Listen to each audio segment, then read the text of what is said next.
Hi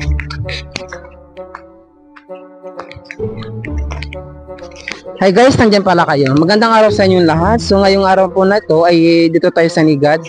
Napakita ko sa inyo kung gaano kalakas ang alon ngayon at mahangin. So medyo risky po ngayon ang biyahe papuntang isla. So tignan natin. Tara, samahan niyo ako. O ayan, tignan niyo yung alon. Lakas.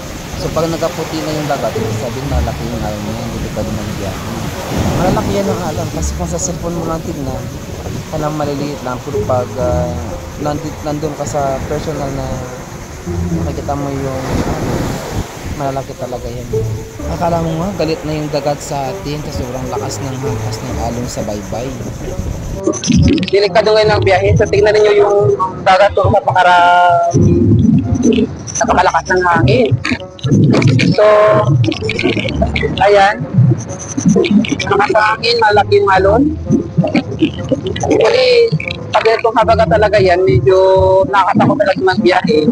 Kasi ngayon panahon, kapag lalapat mayroong masamang panahon, ibagi pa naman tayo ngayon, kaya mas malakas yung habagat. Ayan, resulta niyan, malaki yung alon. Oo. Ayan. Malaki yung alon.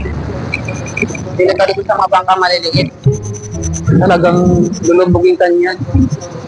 So, malakas sa panahon. Yung sa likuran ko ay maraming mga bangkang nakatambay dahil nga sa sama ng panahon ngayon. Yan, dito banda,